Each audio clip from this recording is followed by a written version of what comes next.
Hello, EduMagicians. Welcome to the EduMagic podcast with your host, Dr. Sam Fessich. Dr. Sam is a professor of education, author of EduMagic, and a pumpkin spice latte fan. This podcast is designed for pre-service teachers. Remember, friends, teaching doesn't begin at graduation, but during that first class at 8 a.m. Let's get this party started. I'm Christy Hemingway, host of Ed Curation, a part of the Education Podcast Network, just like the show you're listening to now. Shows on the network are individually owned, and opinions expressed may not reflect others. Find other interesting education podcasts at edupodcastnetwork.com. Hello, EduMagicians, and welcome back to another episode of the EduMagic podcast. My name is Dr. Sam Fessich, and today we're talking all about setting boundaries. This conversation is really unique, though. It's not just me talking. It's three of my co-authors chatting about the topic, too. My co-authors from Crushing It From the Start, 50 Tips for New Teachers, comes out October 17th. We are super excited. And in this episode, we talk all about how to set boundaries as a new teacher, what to say yes to, how to say no professionally and respectfully, and some of our best tips around boundaries. We also share our favorite tips that are shared in the book. Again, it's coming out October 17th. If you want all the details and you want to join us for our launch party, totally head on over to the show notes and you can find where you can sign up for the waitlist there. We are pumped for this opportunity. So without further ado, my conversation with Dr. Kevin Leichman, Dr. Matt Rhodes, and Dr. Casey Jakubowski, where we talk all about setting boundaries. Turn it up, tune in, enjoy the conversation. Hey everyone, welcome to our first webinar related to the book, Crush It From the Start, 50 Tips for New Teachers. It's a book about 50 tips to help new, pre-service, and even experienced teachers navigate the challenges as well as rewards of the teaching profession. We have a number of conversations that we're going to have, as well as an opportunity to dive into some of the topics of the book. Before we get started, though, I wanted to introduce all the authors of the book, including myself. So we'll first start off with Dr. Kevin Leichman, Samantha Feisch, and Dr. Casey Jakubowski. And we'll talk about a little bit of our background in terms of education, as well as a focus on how we work with new and even experienced teachers in our work. Once we're done with the introduction, we'll jump into a 10-minute conversation relating to setting new boundaries for teachers. Then finally, we'll have about a 5-minute conversation. Each of us will do a roundtable discussing several of our tips that we discussed in the book, and we'll then close. So go ahead, Dr. Kevin Leichman, and we'll do the roundtable. Well, thank you for the shining introduction. I'm Kevin Leichman. I taught for 8 years, every grade level from 7th through 12th. I currently teach undergrads at Florida Atlantic University, typically with equity and diversity courses for pre-service educators. Love working with pre-service educators, such an important part. Dr. Sam, how about you? Yeah. Hey, everybody. I'm Dr. Sam Fessich, and I absolutely adore raising up that next generation of educators. I get to work with pre-service teachers every day from freshman year all the way through their senior year and get to see them student teach. It is so much fun. And I teach courses related to ed tech and special education. I'm also an author and a podcast host and consultant. So I absolutely adore working with our pre-service educators, just helping to empower them and make them feel secure in their choice to become an educator, which is the best profession on the planet. In my opinion, it truly is the best profession on the planet. Casey, I'm kicking it over to you, my friend. Thanks, Dr. Sam. You are one in a million. And thank you, Dr. Kevin and Dr. Matt. I'm Casey Jakubowski, a consultant, author of a few books. Also do a little bit on the internet with podcasting, mostly as a guest. And I like to do keynote presentations as well. My job currently is I am so blessed to work with doctoral students who are mid-career and they are trying to earn a doctorate in educational leadership. And my role and responsibility is going out and helping not only the folks that I work with directly, but the undergrads in the past, as well as mentor teachers. I am a proud mentor teacher alumni of the University at Buffalo program. And one of the big, strong points that I like to bring to the table is we are all in this together. And we believe that if we do our jobs well, you will do your job slightly easier. So I'm going to kick it back to our amazing facilitator, Dr. Matt. Thank you, everyone.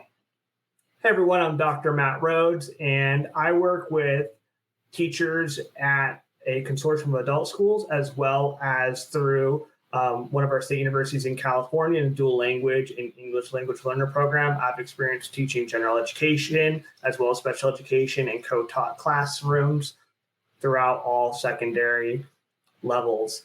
I work with teachers every day in terms of their instructional practices, integration of ed tech, as well as just having them navigate the ups and downs of teaching within in-person, online, and blended scenarios. And I just love working with new teachers, especially in our bilingual classes. So I get to see them teach in English and in Spanish and get to help facilitate them and coach them through, as well as with our guide teachers. So I'm really excited that everyone is here this evening to talk about really important topic, I think, that relates to any teacher, especially new teachers, given that in the first 5 years, it is definitely one of the most challenging parts of the career. It really set the tone for, I think, the vast majority of your career. So I'm going to hand it over to Dr. Kevin Leichman. He's going to talk a little bit about some of his research relating to burnout, which really relates to talking about this topic of setting boundaries so that you can, ebb and flow through your career without having the opportunity to burn out and falling out of the profession. So go ahead, Kevin, and lead us through this. Sounds great. Well, as Matt said, burnout is one of the biggest issues right now facing new teachers. A lot of times we have this perception that burnout is only for the old teachers who have been there for 30 years and they're just bored. But burnout actually strikes very early, and it typically happens in the first 5 years of a career. So setting boundaries is one of those important, vital steps, not just to avoid burnout, but even if burnout does start to set in, to be able to reduce the significance and the impact of it in your life. And we always have to keep in mind that when we're talking about burnout, we're actually talking about your physical and mental health and well-being. It's not just some abstract concept. It's something that's going to affect you and your family in a negative way if it's unchecked. So setting boundaries is so important for a new teacher who typically when you walk into a school, people will want to give you extra roles. They're going to say, you're young, you're energetic, you're into this and you're dedicated and you don't know what's what yet. So chaperone this and, coach this club and, do all these different things. So it's really important to be able to set those boundaries early on in a way that's going to make you comfortable and satisfied in your career from the start. So with that being said, I'll toss it back to Matt and let's talk about what is your best strategy for setting a boundary as a new teacher? Yeah, so I'll start, and we mentioned this a lot in the book, and it's about this idea of thinking less is more, and not striving for perfection, because perfection is the enemy of, I think, successfully navigating your career as a teacher, because teaching, I believe, is truly a imperfect perfect. So you're going to be navigating a lot of different challenges and rewards, and you're dealing with people all day. You're dealing with kids, you're dealing with adults, you're dealing with people, and people are really imperfect, and we can create environments the best that we can, but at the end of the day, you're going to have some days that don't necessarily go well, and you're going to have days that go awesome. But at the same time, though, in order to set yourself up for a sustainable practice, is that you got to set these boundaries. And I think just for myself, when I'm thinking of my first year and first 5 years of teaching, it's just setting those boundaries. I did so a little bit later on in terms of my third, fourth, fifth year teaching, but this idea of thinking less is more, where I don't have to take out, tons and tons of work on the weekends, having to write an IEP on the weekend, or, staying to school till, 6, 7 p.m. at night, just getting things done, grading everything. You can create certain practices that can help you, be sustainable by just saying, hey, I don't need to grade everything, or, hey, I don't have to write that IEP over the weekend. I can, break it up over the week. And then also, I think this idea of self-advocating for yourself, and I think that a lot of us will talk about that as well. So I'm going to pass over to Dr. Sam to talk a little bit about, her experience and how she, sets boundaries for herself, but also her students. Yeah, thanks so much, Matt. And thanks, Kevin, for facilitating this conversation. So one of the big things that I tell my new teachers and my student teachers is to be aware of what notifications you have turned on your phone.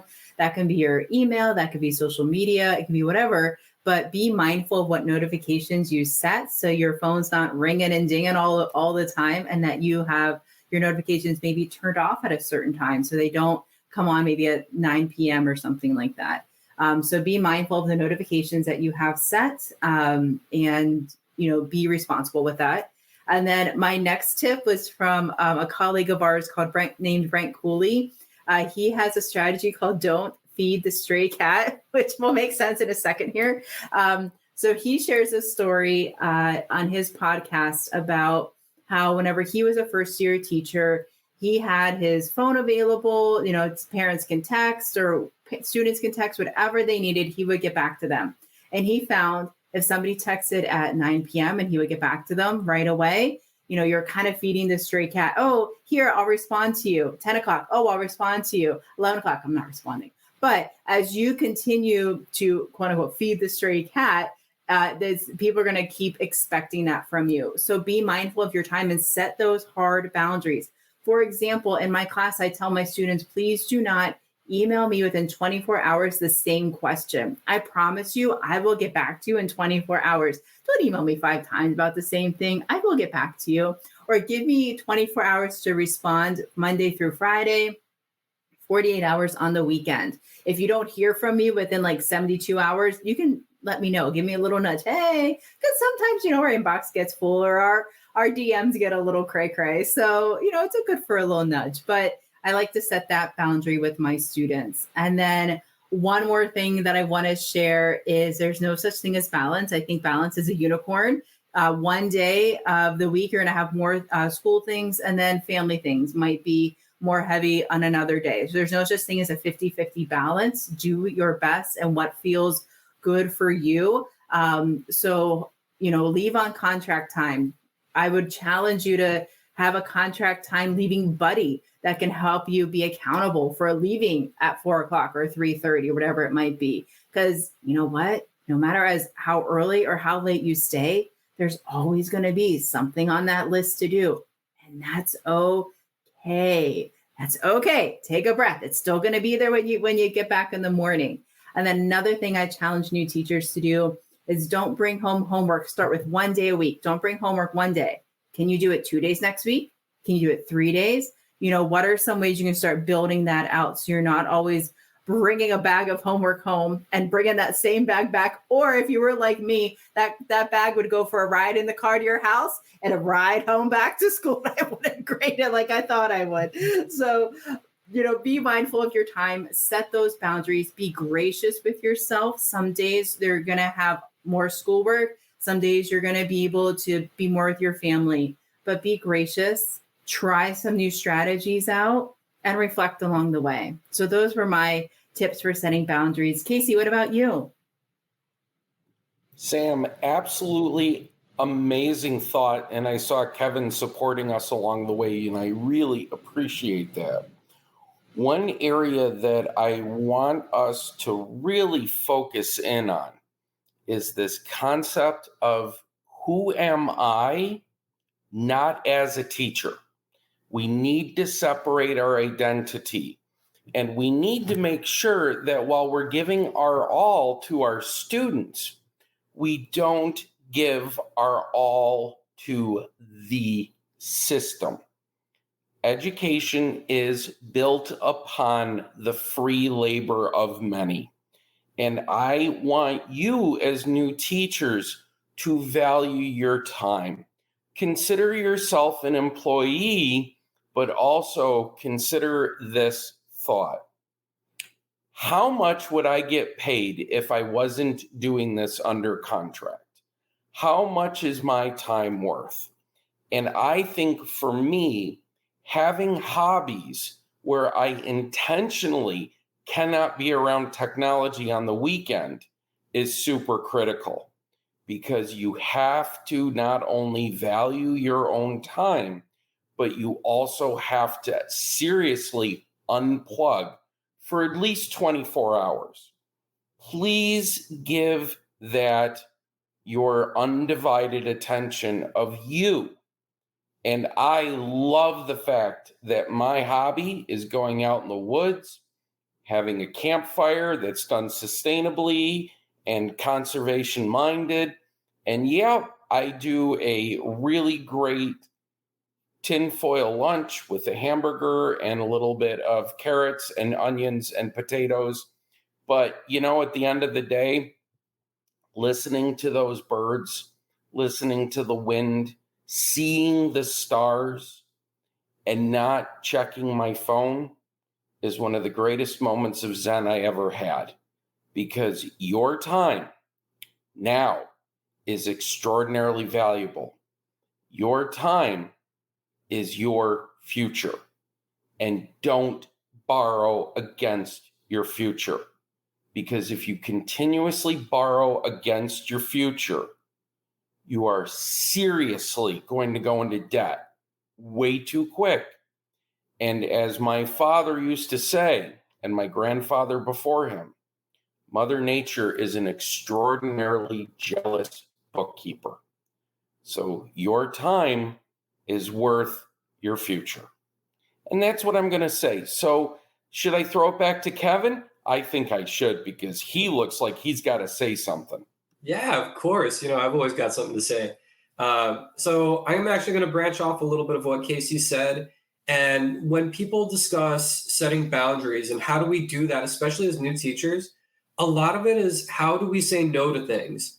And one thing I want to encourage any new teacher out there is think about the things that you need to say yes to, because there's a lot that we miss when we get so absorbed with teaching. And in those first few years, you're going to want to be absorbed because you want to be a great teacher, which is excellent. It's not a bad feeling. But don't forget to say yes to family and friends. Don't be afraid to say yes to your hobbies, like what Casey was mentioning with his outdoors. I'm an indoor guy, especially in Ohio in the cold. I want to be bundled up. But make sure you're saying yes to those things that are passions. And even to go one step further, begin saying yes to things that may not be your passion yet, something new to explore. Because a lot of us, when we get in that teaching routine, we kind of shut down to, this is what I do during the teaching day. This is how I recover or cope when it's a bad day. And we stay in that cycle. And when you stay in that cycle, it's very easy to be burnt out, even if you're setting decent boundaries.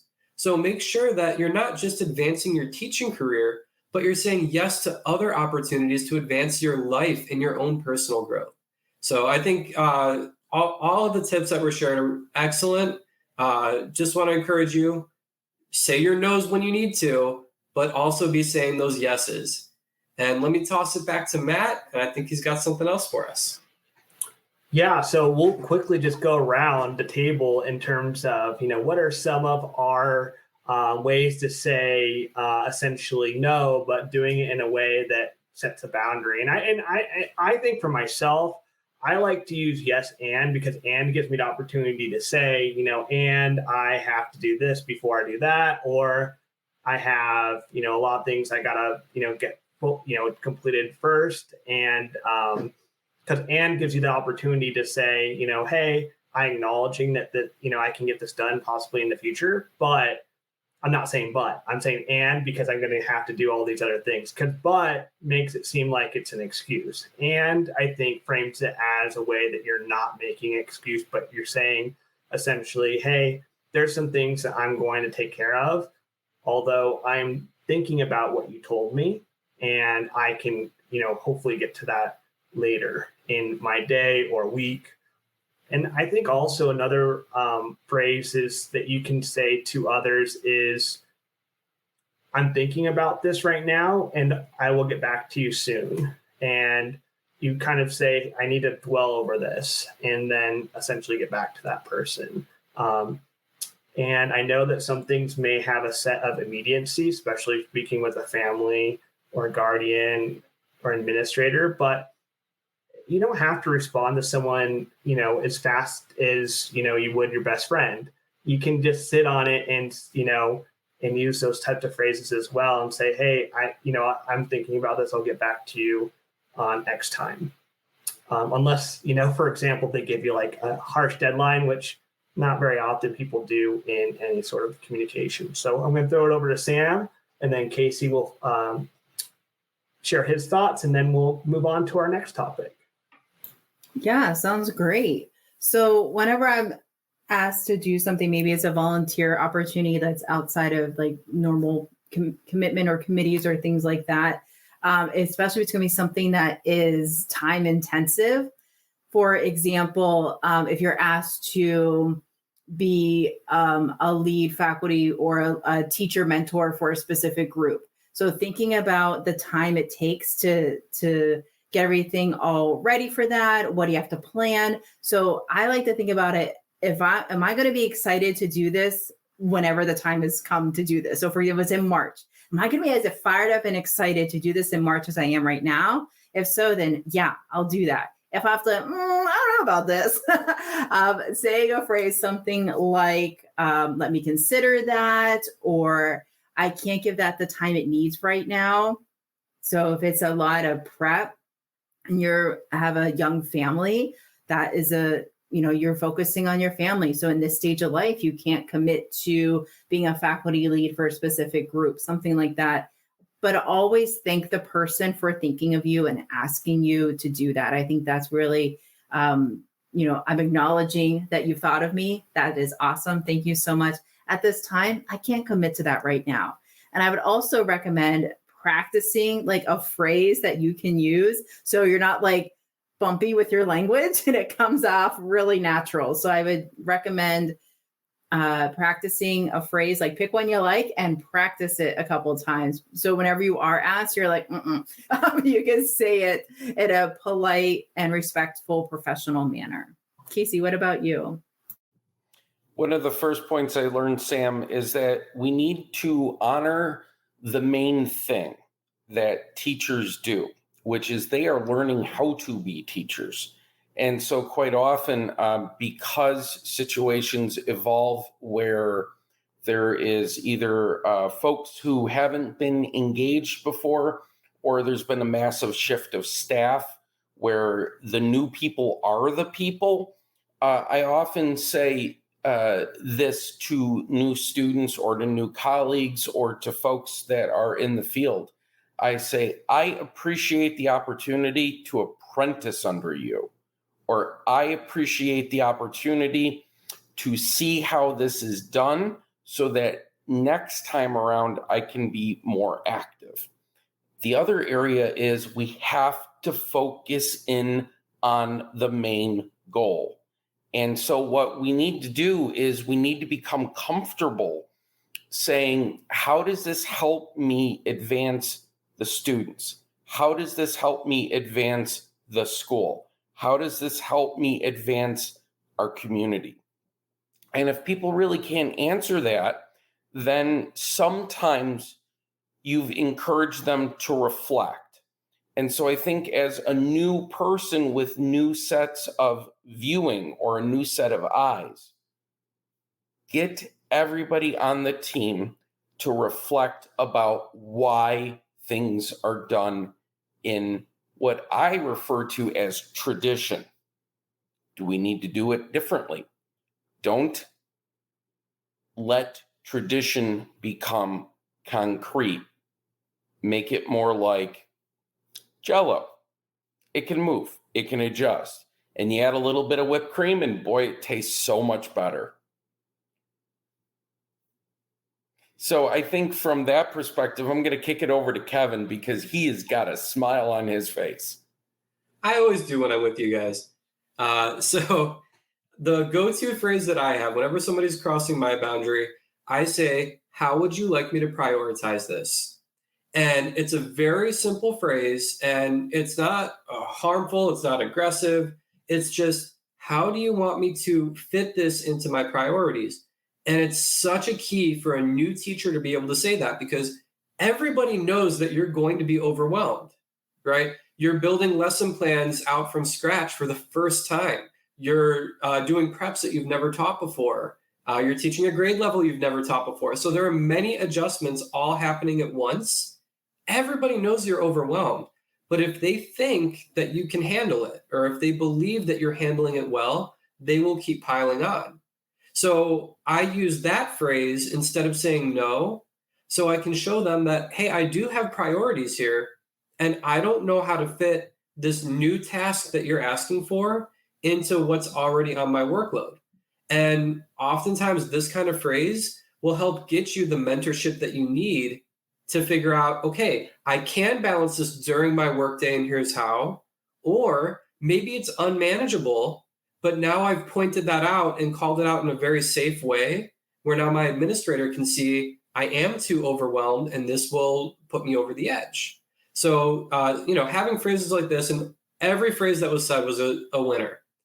But like Sam said, if you pick a phrase, you feel comfortable with it, you practice it, you'll be able to say it with confidence in those moments where it matters most.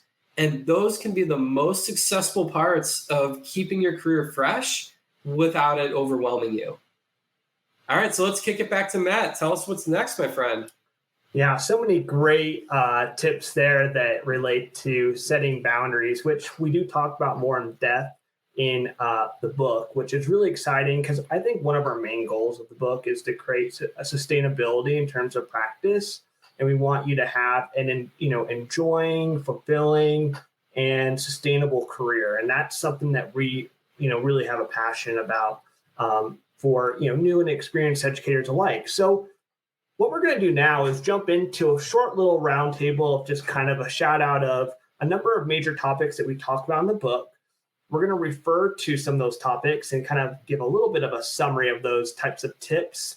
And then what we'll do is kind of just go in a culminating thought of some of the things we're really excited about this book and why you should pick it up. And then we'll close. So first, we'll start with Sam, Casey, and Kevin relating to those tips that we'd like to refer to and those topics. And then I'll close out there. And then we'll talk one last thing about why we're excited for this upcoming book. Go ahead, Sam. Yeah, thank you. So one of my favorite topics in the book, coming from the ed tech professor lens, is ed tech for formative assessment and just for quick activities and quick wins in your classroom. So one of my favorite parts was all the ed tech we put in there.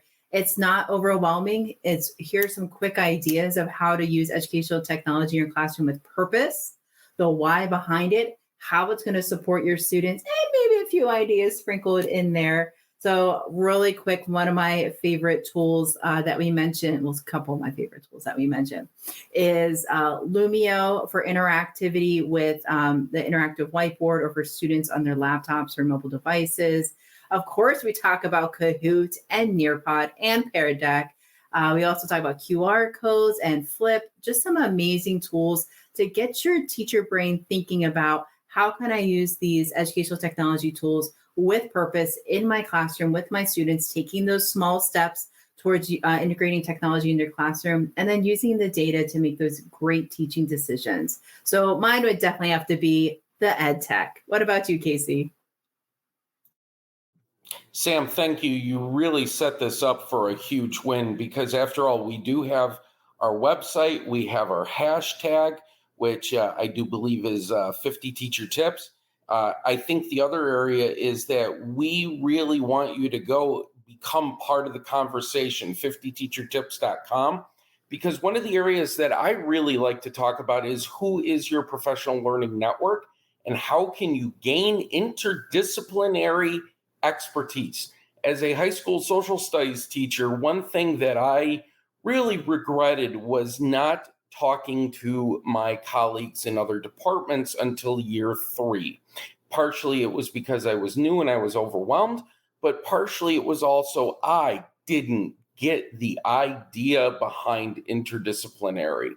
You have so many different areas where math, science, English, history, health, and technology all come to bear. Don't forget your students are going through that too. So if you are not absolutely part of the music, PE, STEAM, STREAM, hearts, everything that we've talked about in books that we've all done and blogs, we really need you to understand this. We want you to be successful, and part of it is not doing the same work over and over and over again. Reinventing the wheel is for history class. It's not for a first-year teacher. So I'm going to kick it to Kevin now, who's going to talk about his tip. All right. One of the favorite things that we talk about throughout the book is mindset. And it's one of my passion fields. It's something I love. And I always think about it in terms of me as a new teacher. And when I first walked in the building, I was so excited to be in the profession. I'm a professional. I have a real job. And I actually got a degree for this job. It's crazy. And then you go in there and you experience every type of mindset that you can imagine from your students, from your teachers, your peers, from your administrators, and even from the parents. And it is so many different mindsets to be able to manage and understand and work with. And it can really have a negative impact on you if you're not prepared in how you want to approach your day. So I started off very much kind of flowing with the wind. So if other people were having a bad day, I'd have a bad day. If other people were doing all right, I was doing all right. And it took me a while to acquire that stubborn optimism where I said, you know what, I'm going to set the tone for my day. I'm going to validate and acknowledge the feelings that aren't so good, but I'm going to use those for action, and I'm going to use those to advocate for myself and my students. And when I kept shifting everything towards a mindset of action, I said, you know what? I am going to dedicate my career and the way I approach it to making the most out of every opportunity. I felt so much more satisfied with what I was doing. So that's just one of the many, many things I'm so excited about that's in this book that I think every new teacher needs to hear over and over again. Control your mindset and be positive with the outcomes that you can create. Be realistic with the negatives that you're going to encounter, but take it to action. All right, back to Matt. I think just a number of our tips just relate to just instruction as well as, lesson design. So ultimately the goal is to give you a ton of different tools that are, pedagogically sound, research-based, and help you learn, as well as show you how to, design that lesson plan in a way that is sustainable and efficient, and also integrate it with a lot of different tools, mentioning what Sam mentioned earlier relating to ed tech. So really that gives you a good foundation to, design effective lessons for any level that you're at, as well as having the strategies in your toolkit, as well as the way to integrate, ed tech into your toolkit, and just the workflow piece. Because I know that you can spend, many, many hours planning, and ultimately you want to cut that for you, because that's ultimately not going to be sustainable for you. So we really talk about that and give you a lot of different tools within these tips to put yourself in the position to really plan efficiently and effectively. So that's really something that I am really thrilled about in terms of the tips that we offer in this book, and all the other amazing, tips and themes that we referred to in this conversation. Before we get going to sign off on this webinar, I want to give everyone an opportunity to share what are they most excited about with this upcoming book, because there's so much packed in this book, from 50 tips, 4 critical conversations, which makes you feel like you're in the conversation that you're in right now watching this webinar, as well as 50 different activities that relates to all the tips to help you reflect and think about putting some of these tips into practice in a sustainable manner. So I'm going to tell you what I'm most excited about with this book. I'm excited that we have a tool now that can go along with any sort of program that you're a part of, whether you are a pre-service teacher, new teacher, and even experienced teacher, and you can use it again and again to help you create a sustainable practice, regardless of what context you're in. We're not going to say that every one of these tips will work for you in that specific time, but you can have it to go back maybe in the future when some things might change and that will work for you. Or also using the think less is more mindset, you can take, about 10 of these tips, implement them, and then further look into the future of what ones work for you, which ones I want to further investigate, and so on. So I'm really excited about that. So I'm going to pass it on to Sam, then Casey, and then Kevin will finish us off with what they're most excited about with the book. Yeah, so I'm really excited about a lot of things about the book, but I guess I'll just pick one. And that one would have to be the activities at the end of every tip. So what's really nice about this book, it's printed in a way that you can jot down those ideas. You can highlight in the book the content, the stories, the strategies. But then it's not just like, okay, now what do I do? I read about it. Now what? I'm going to go put it to the side. No, you're going to put it into action, of course. So that's what I love about the book. It gives you the strategies, the content, and then reflection. Well, how can I use this in my class? Or how does this work with my students? Or how can I adapt this strategy to work in my learning spaces? And then the cherry on top, or the whipped cream on the Jell-O, if we go back to Casey's analogy, is you share it online and we are better together. So we take that activity, we jot down our awesome ideas, and we take a little picture of it. We pop it up on Instagram or Twitter or your favorite social media with the hashtag 50 teacher tips, and we can all learn and grow together. So that would have to be my favorite. And I'm sorry, Kevin and Casey, if I took yours. So you got to find something else. Go ahead, Casey. Thanks, Sam. You did take one of mine, but that's okay because I'm going to be optimistic. What I'm very excited about this book is that it is real life experience based. 4 practitioners, 4 people who went on to get some background on the academic scholarly side, but we tell it to you real. And also, more importantly, with that telling it to you real, we give you concrete steps so that you can implement the next day in your classroom. This is not a theory-based class in college. This is real, hard-earned, hard-learned, 4 people's expertise that's been vetted by folks outside of our own brains who they've all said, and I quote, "I wish I had this book when I was a novice teacher." You, as our audience, not only get the opportunity to work with us and promote it, but you're also going to get the opportunity to implement it. And that's what I feel is super exciting about the book. Kevin, my friend, take it away. Well, you guys took all mine, so no, I'm just kidding. So other than learning about whipped cream on Jell-O and stray cat theories, one of the things that I personally am so excited about with this book is it is written for teachers. So you do get a lot of depth in each tip, and you will be able to master something, practice it in your classroom, implement it like Casey said, but it's also written for the busy teacher. It's not a heavy academic jargon book that's going to take you months to dissect, small parts of it. It's meant to be easy to read, enjoyable, full of real practical examples. And it's something that you could take a tip and say, you know what? I've got a planning period and I'm actually ahead of things. I've got a lunch break and I just want something enjoyable to read while I think about my practice and reflect. It's something you can pick up really quickly, grab something new and bring it to your classroom that day. And that's how we designed it. That's what we hoped for.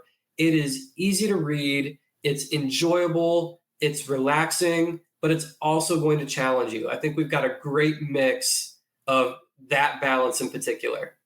So, Matt, want to bring us home? Yeah, no, that sounds great. So many fantastic insights just from our conversation today on the vast topics that we covered. And we're super excited for this book coming out soon, or even when you are watching this, it may be out. So please check it out at 50teachertips.com, schoolrubric.org, and on Amazon to purchase the book. We're interested in connecting with you as a teacher or your district or your university or your professional organization to support any sort of book studies, as well as professional learning that can go along with this book, as we're here to work #better together. Thank you so much, everyone, and we hope to connect with you soon. Bye.